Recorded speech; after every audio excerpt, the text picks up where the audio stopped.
ಉತ್ತರ ಪ್ರದೇಶದ ಅಮೇಥಿಯಲ್ಲಿ ಕಾಂಗ್ರೆಸ್ನ ಭಾರತ್ ಜೋಡೋ ಯಾತ್ರೆ ಎರಡನೇ ದಿನವಾದರೂ ಯಾತ್ರೆಯಲ್ಲಿ ಪಾಲ್ಗೊಳ್ಳದ ಅಖಿಲೇಶ್ ಯಾದವ್. ಟಿಕೆಟ್ ಹಂಚಿಕೆ ಬಳಿಕ ನೋಡೋಣ ಎಂದ ಮಾಜಿ ಸಿಎಂ.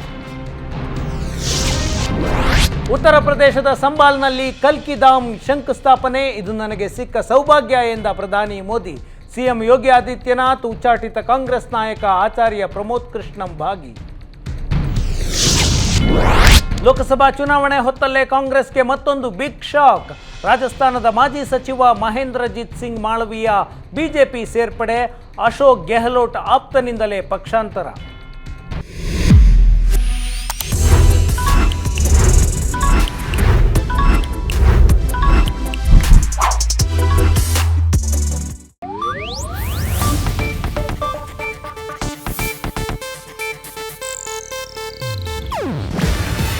ಇದು ಏಷ್ಯಾನೆಟ್ ನ್ಯೂಸ್ ನೆಟ್ವರ್ಕ್ ಪ್ರಸ್ತುತಿ. ನೀವು ನೋಡ್ತಿದ್ದೀರಾ ಏಷ್ಯಾನೆಟ್ ಸುವರ್ಣ ನ್ಯೂಸ್.